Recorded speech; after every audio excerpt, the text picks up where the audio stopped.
From the University of Nebraska at Omaha, this is NCITE Insights. I'm your host, Erin Grace.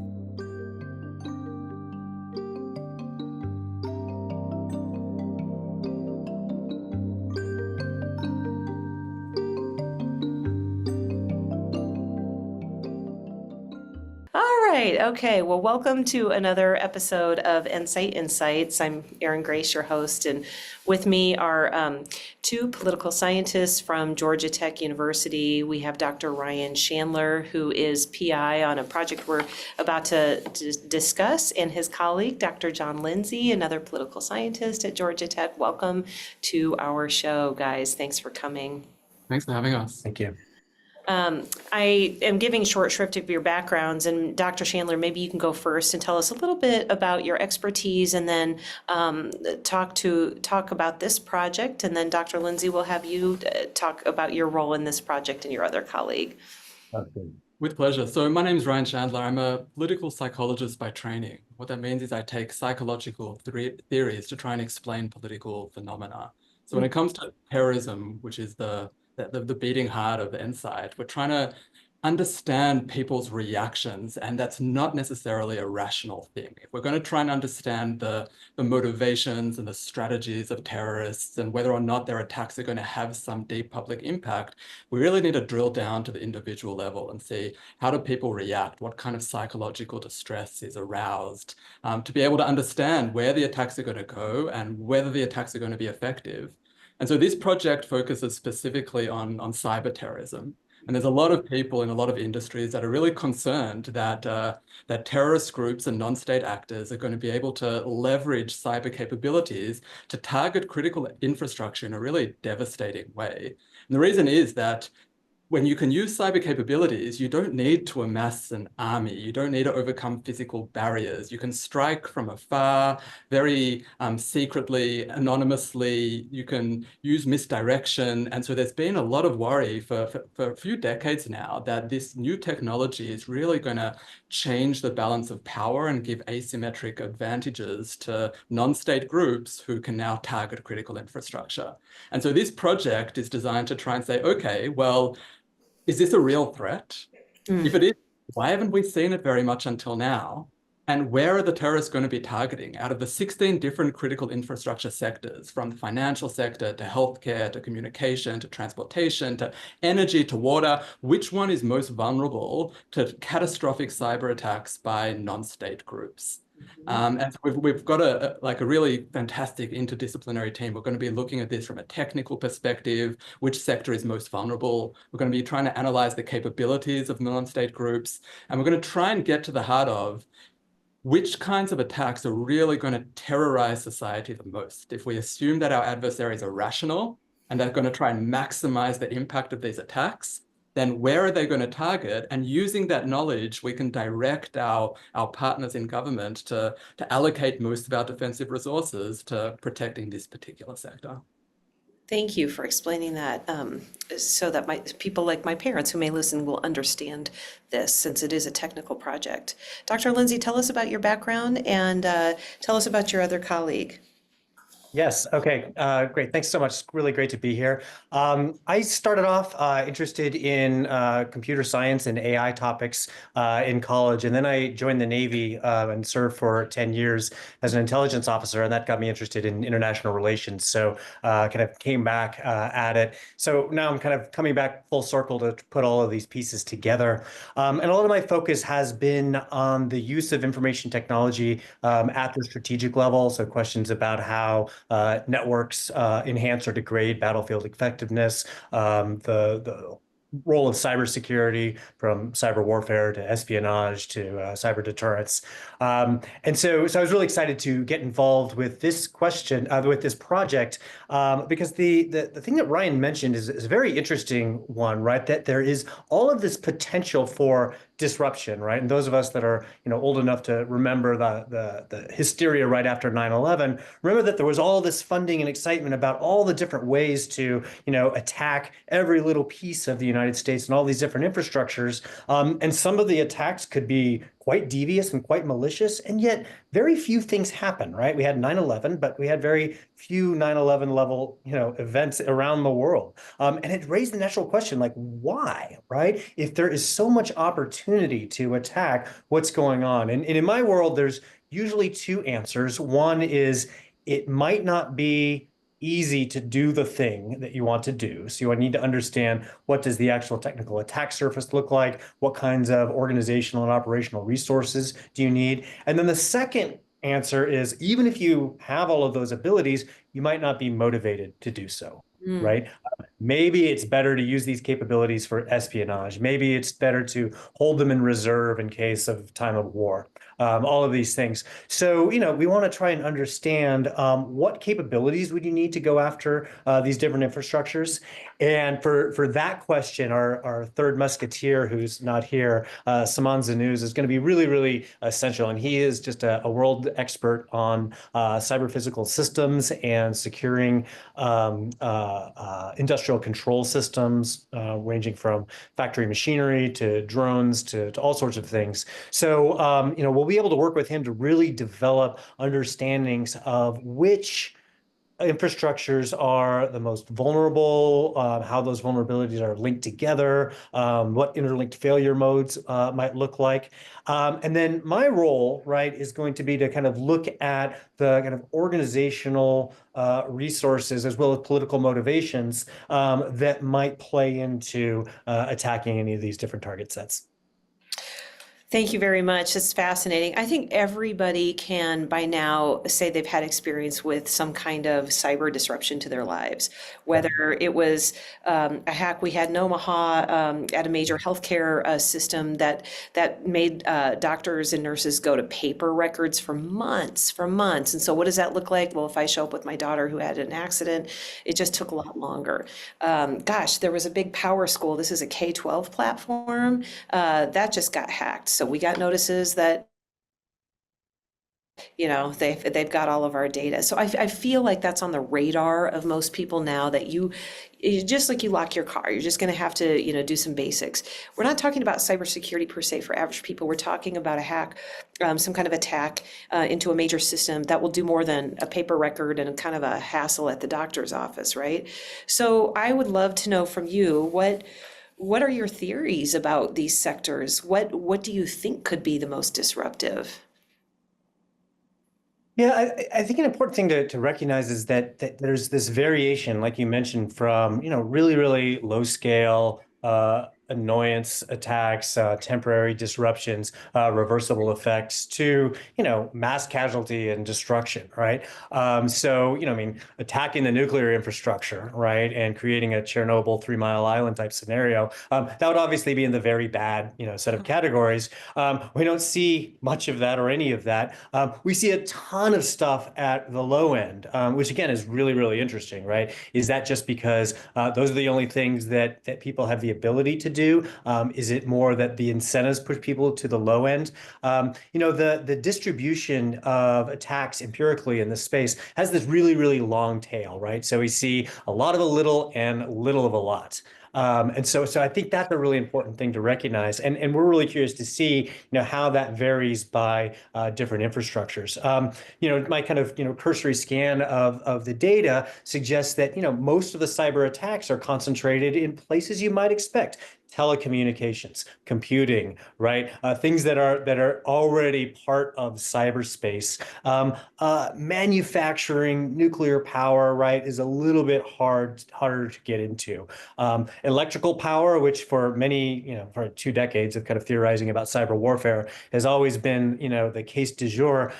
Very few cases of that, and the cases that we have, right, involve nation-state actors, the Russians, right, in Ukraine, right? So that's a slightly different case, which really exemplifies that there is a level of competency and, a different kind of set of motivations that might be involved for going after some target sets. See, Jon says that, and we have lots of debates on this topic, the two of us and the rest of the field, because there is so much that's not known. Yeah. It's the fact that we haven't seen a lot of attacks just because it's hard, as Jon says, or is it just a matter of time? And these decisions, these analyses feed into the questions of how we're going to allocate resources. So I know plenty of engineers who attend critical infrastructure conferences and they go to different network control locations and they are crying out to the heavens saying, we are vulnerable. Our systems are vulnerable. In the energy system in the US, there are over 7,000 power plants and 3,000 utilities and 55,000 substations. And a lot of them, the security for these local stations are delegated to local actors without a lot of central control. Right. And what that means is that there are water plants, there are energy substations, there are hospitals that are the weak links in this system that if a determined adversary really wanted to conduct a cyber attack that caused some level of devastation, the vulnerabilities are out there. And so we really need to be worried about these cascading effects that like even a small attack can unintentionally cascade into something much larger, because if you wipe out the energy grid, even for a small town, it can lead to the cessation of water, it can lead to the hospitals shutting down, it can lead to mass panic, the financial system can take a hit. So we're not only worried about really strategic actors, we're worried about the unintentional consequences of cascading effects, because a lot of these systems, these industries are really interdependent with one another. I thought that was a fascinating part of your study, that your abstract that I read is the interdependency of that. And we saw that a couple years ago. Remember when there were several attacks on substations in different parts of the country, boom, boom, boom. And just what happens in that short amount of time in this one tiny example, in this one tiny place. People's very lives depend on electricity. And so even when that goes out for a little while, what happens? We see that in America with weather events. So take out the malevolent actor, unless you want to say Mother Nature is a terrorist. What happens when a hurricane devastates a community, or the floods in North Carolina, or the fires in LA, et cetera. You probably have a little bit of a model for how human behavior, and those cascading effects, as you say, happens. What is an incentive to do this? I mean, I guess it depends on who the actor is, but what are they seeking here? So I mean, I'm always going to go back to exactly this, because I agree with Ryan. I agree with all the engineers that there is tremendous potential for a lot of damage.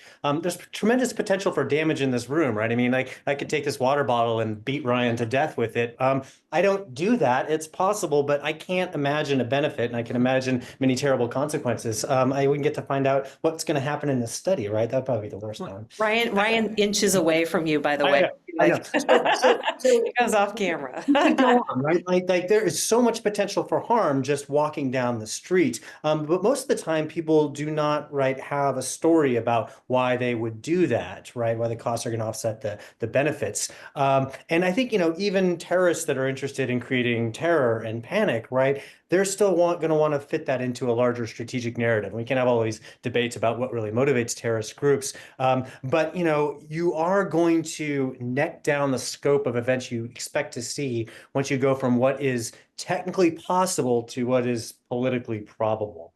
So I think that's one of the real contributions that this project is going to have, is to try and talk about what that restriction is going to look like a little more systematically. Yeah.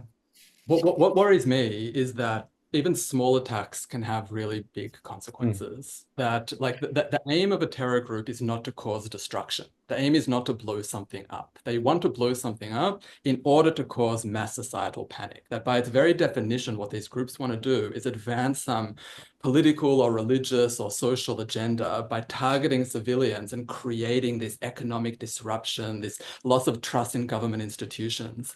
And what I hope they haven't realized, and I hope they're not listening to this podcast, is that even small cyber attacks can generate mass panic. That in all of the data that we've collected, people are terrified of cyber attacks because it's unclear, it's really mysterious. It feels like there are these omniscient actors operating from across the world. And so even a small attack that doesn't blow something up is going to cause people to really question, is it safe for me to bring my kids to the hospital when there's cyber attack after cyber attack? Can I really trust the drinking water when the cyber attacks are taking place in Florida and North Carolina and changing the levels of the chemicals in the water? It's creating this societal disruption.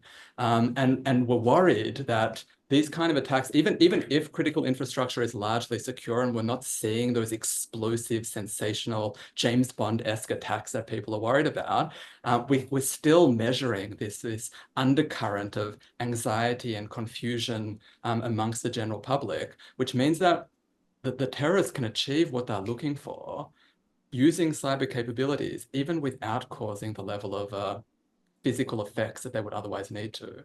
So that's going to be a big thing that we're trying to measure in this study to see how scared do people really get. And that's important, right? I mean, there are all kinds of these second and third order effects, right? I mean, if you think back to the 2016 election, like scholars are going to debate forever about whether the Russian intervention actually changed the outcome of the election. Like from a statistical point of view, it's a very difficult and nuanced question to get at. And the data is super, super messy. And we have these big debates about, what the actual counterfactual looks like. But I think what we can't argue with is the fact that our own response and all the investigations we had and all of the kind of political acrimony and debate that it created in our society was a massive effect, right? That was much greater than, anything that the Russians actually did. So, any intervention in a society, right, is going to have the immediate effect of the intervention, but then also that society is going to react to it. It's going to react to its own reaction. And so maybe some of these small fear effects that Ryan's talking about, could really, really have big potential.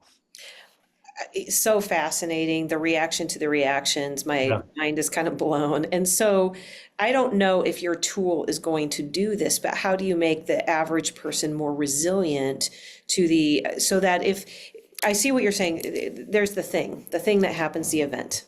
There's the reaction to the event. It boils down to how not to make a bad situation worse, right? I mean, I'm not trying to super simplify your science here, but if that's what I'm hearing you say, how will your tool, why don't we talk about what your tool will do and who it will help? And then how average Americans can kind of become more resilient in the face of what is going to be constant disruption and uncertainty. I feel like that's our future that we're looking at here. Yeah. So the very first phase of the research, what we're going to be producing over the next year, is working out which target is most vulnerable, to prevent that. But there is no such thing as security in cyberspace. There will always be attacks that get through. So like you say, we need to be simultaneously focusing on defending the attack from taking place and preparing for the day after to make sure that we can instill some kind of societal resilience, that there are steps that we can take to prevent that kind of mass panic. There's a bunch of toolboxes that are out there. The instrument that we found to be most effective is a top-down approach of just sharing more information. There's this tendency that after cyber attacks, the government, the security authorities, they go silent because it's national security and everything's very confidential and we don't want to give away who's behind it. And so they lock down the information. And what we find is that in the absence of information, it amplifies the fear because what they're going through in their mind, what they're imagining is often far worse than the reality. The reality is often that it's a low-level cyber attack that didn't do much damage. We know exactly who's behind it. Things are going to be back to normal within 24 hours, and we can deal with it. But when there's media blackout and we don't know what's going on, then what people are imagining is end of days, Armageddon, the world's going to end. I can't access the internet. I can't get my money. I can't find out what's going on. And so we need to overcome this instinct and share more information. We find that when that happens, people's response is, oh, that's it. That's not so bad. Like, we can deal with that. Thanks for letting us know. That's one method, but I found that to be so effective in the data that we've collected. Well, I think, it provides some context. I mean, you brought up the question of natural disasters, and that's a great one, right? Natural disasters, whether it be Mother Nature or whether it be, industrial mishaps, Chernobyl style or powder outages. I mean, like, these show what terrorists could do, but they also show something about resilience, right? And so, as societies, we're suffering car crashes and, plane crashes and, wildfires, all the things, right? I mean, like thousands of people in the United States, tens of thousands of people die by accidents that have some, interaction with critical infrastructures every single year, right? So, reminding people that like, this event is part of this larger distribution, and like, we know how to deal with this. We have dealt with this before, right? This might just be one thing that happened. It's not kind of a continuing campaign because there's very few actors that are actually able to pull that off and do with it, that kind of thing. So again, I think just putting things in context for people is really, really helpful. This is great. What else would you like folks to know about what your research is going to do here? What gets you excited about this project? We don't want to give too much away because the listeners are going to end up being the participants in the study. They're going to be Oh, subjected to. no. I ran into this with the last guest on the other winner of the cyber RFP. She said, I can't tell you. But really what we want to do, at least for one of for the wing that I'm most interested in, which is the impact wing, is we want to know how people are going to react the day after a major cyber attack on different kinds of critical infrastructure. So how can we measure that, and how can we measure people's authentic reactions? Well, we need to simulate those events. And we need to simulate them so vividly that people feel like they're going through the event, that we can tell afterwards the level of physiological response they have, the psychological reactions, the political attitudinal changes. Are people going to get scared? Are they going to demand that the government cave to the terrorists? Are they going to support military interventions against the terrorists? So we're creating ways to mimic these kind of events. And then we're going to bring in some participants, some subjects, to see in real time, how are they going to respond? And is there a difference between an attack on the different sectors, so that we can say that were a terror group to be rational and were they to try and maximize the impact of the attack, then we can say that this is where they should be allocating their resources. And if we know that as defenders, then we can predict where they're going to be going afterwards. Okay. This is all very good. It sounds like you're kind of saying a stay tuned. We might have a little bit of an unstable internet connection, which would be highly ironic for this discussion, wouldn't it? But maybe this is a first test case. So we're gonna keep trucking along until it goes dark. What final thoughts might each of you have about this? I know we could talk for hours, and I really want to, but just in the interest of time, why don't we start with you, Jon, and then we'll go to you, Ryan. Yeah, so I think there's all kinds of implications. One thing that I'm personally very interested in is how this will inform these broader debates about cybersecurity and cyber warfare. And one is this proposition, and you've heard this many times, that cyberspace is offense dominant, right? Offense dominates defense because it is easy to attack things. You're anonymous. You've got these low-cost tools. Everything's interconnected. You can do all sorts of things. Meanwhile, the defenders, right, are scrambling to plug every single hole. They have to be right every single time. The attacker has to be right only once. All of these things we can say. And that idea is out there. It's been challenged theoretically, a little bit empirically, but not too much empirically. And this maybe give us the first kind of opportunity to really cut into this offense-defense balance in cyberspace and in critical infrastructure question. And that would have really, really big implications, not just for securing critical infrastructure and thinking about counterterrorism, but also informing strategy at U.S. Cyber Command. Great. And what I would add to that as a final thought is that we're just getting started on this project, and we really expect that we're going to find some surprises, because this entire debate over the last 2 decades has been characterized by a lot of conjecture and a lot of unknown and a lot of hyperbole, and there's going to be cyber Armageddon and there's going to be cyber doom, and we're not really sure what's going to happen, and it's led to a lot of false dawns of expectations and what we can come to expect. And it's been really hard to go and collect real data because everything's confidential in cyberspace, and we don't have a rich history of events to analyze, to look for patterns and trends like we do with terrorism, as we've heard from some of your other guests on the podcast. So for the first time in a while, we're trying to go out there and bring together this interdisciplinary team that's going to go and collect hard data on which sectors are really most vulnerable and which non-state groups are really trying, is it in their interest to target these different sectors? And is it actually going to cause mass hysteria, or are people really resilient already? And we're not 100% sure what we're going to find. And we could come out of this saying, we've done a great job. Like, the sectors are pretty secure. And we could come out of this saying, we're not going to publish these results because we don't want anyone to realize how vulnerable our critical infrastructure actually is. What I think is going to happen is we're going to get some nuanced data, and we're going to say that these sectors are particularly vulnerable, but it's not in the interest of the non-state adversaries to target them because people won't actually be afraid from an attack on these sectors, and it doesn't really match the capabilities that they will have. And we think this kind of data-driven approach to analyzing cyber terrorism is going to be just extremely useful, and we're getting ourselves ready for a lot of surprises to try and settle some of these debates once and for all. Are we going to see these kind of attacks, or are we relatively secure against these kind of attacks? And we think NCITE is just the perfect partner for that, like bring data into the conversation and try and answer some of the big questions in the field. And so, yeah, as you said, stay tuned for something explosive, we hope, in a good way. No pun intended. Yeah. Well, I look forward to talking to you more down the road, and I just hope I can keep you on the speed dial for, if and when some event happens before your research is done, your lens on this will be so vital to doing something that we try to do at NCITE, which is provide sense to things that to most people make no sense at all, right? Listening to you made me remember my early reporter days in the year 2000. So I had to go out and work on New Year's Eve and see in Omaha if the ones and zeros did anything, and made everything go haywire, because that was a prediction. This is, of course, predating 9/11. But, what happens when we go from 1999 to 2000, and it was a big nothing, it was a big meh. And so I love that you're approaching this with the spirit of curiosity, that, let's see what it tells us. Yeah.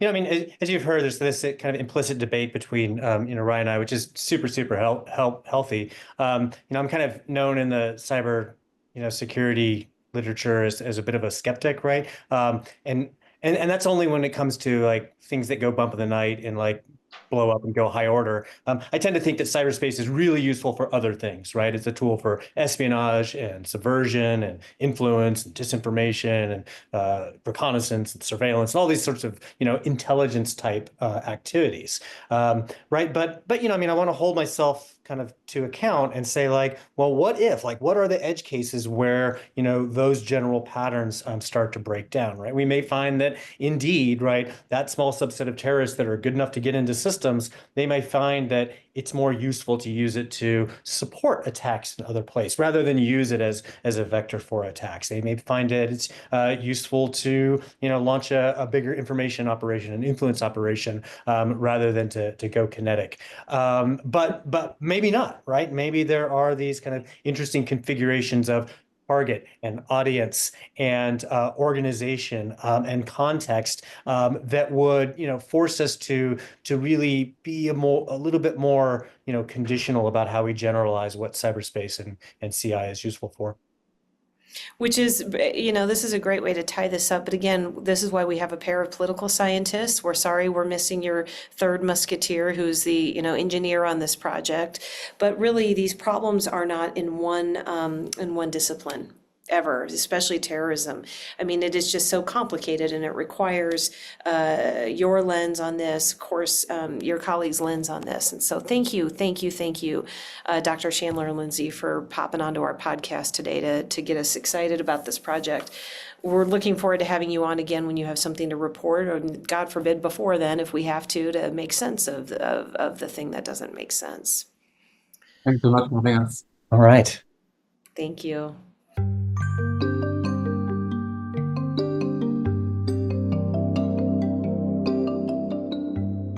This series is produced by Ben Badafarano, Erin Grace, Scott Jordan, and Blake Ersch.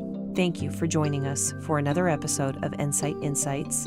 The National Counterterrorism, Innovation, Technology, and Education Center, or NCITE, is an academic center of excellence for the Department of Homeland Security.